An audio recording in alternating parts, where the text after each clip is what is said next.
अस्सलाम वालेकुम, मैं हूं फैसल तारड़। आज 16 जून 2020 है और आज दिन है मंगल का।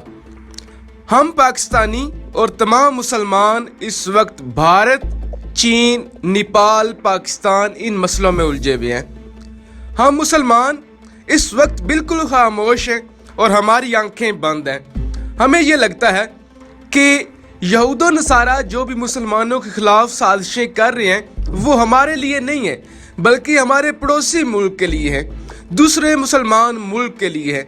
लिहाजा जब पूरी दुनिया को यहूद व नसारा की साजिशें नज़र आ रही हैं कि वो किस तरह से मुसलमानों की तबाही के लिए काम कर रही हैं और मुसलमानों की तबाही का वो सामान पैदा कर रहे हैं, लेकिन हम मुसलमान ही हैं जिन्होंने आंखें बंद कर रखी है।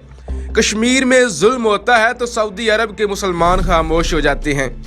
इसी तरह फ़लस्तीन में जुल्म होता है तो फिर सऊदी अरब के या पाकिस्तानी या दीगर मुल्कों के जो मुसलमान हैं वो खामोश हो जाते हैं, आवाज़ नहीं उठाते और ये सोचते हैं कि हमारे साथ तो कुछ भी नहीं हो रहा, ये तो दूसरे मुसलमान मुल्क के साथ जुल्म हो रहा है।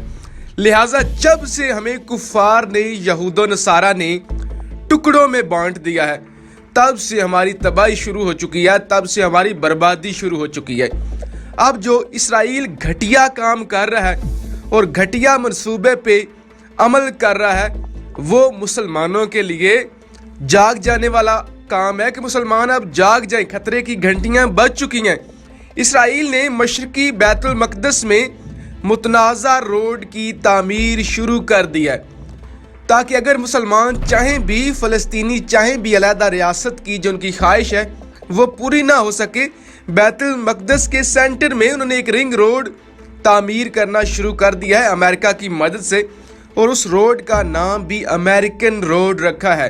लिहाजा ये फ़लस्तीन के हिस्सों पर कब्ज़ा करना चाहते हैं।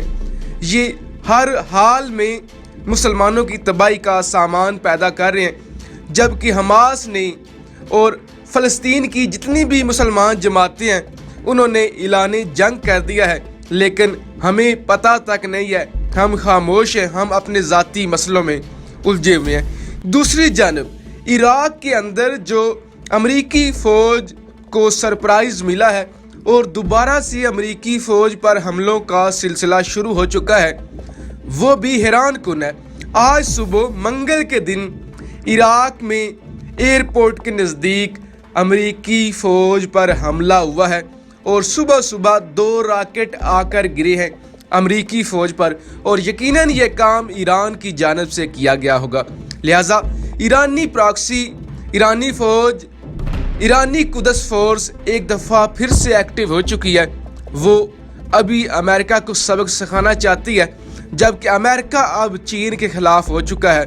इतलात ये है कि अमेरिका भारत की मदद करने के लिए भी आ रहा है, लेकिन ईरान और चीन आप ऐसे समझ लें कि एक ही मुल्क है, दोनों का गठजोड़ है। लिहाजा अब चीन ने ईरान की मदद से एक दफ़ा फिर से अमेरिका को सबक सिखाने की तैयारी कर ली है, और उसका आज पहला ट्रेलर रिलीज़ हो चुका है कि बगदाद के अंदर एयरपोर्ट के नज़दीक 2 रॉकेट फायर किए गए हैं अमरीकी फ़ौज पर। लिहाजा खित्ते में बहुत कुछ हो रहा है, बहुत कुछ होने वाला है, सिर्फ हम ही गाफिल हैं, हमारी नज़र ही नहीं है, हम ही खामोश हैं। अब हमें जाग जाना चाहिए, अब हमें मुसलमानों के हकूक़ के लिए उठ खड़े होना चाहिए। ये हमें इस तरह से मार देंगे, इसी तरह से हमें ये तन्हाई का शिकार कर देंगे, और जब हमें होश आएगी, जब हम मुत्तहिद होने का सोचेंगे कि काश हम सब मुसलमान भाई एक होते, तब तक बहुत देर हो चुकी होगी। पाकिस्तान जिंदाबाद।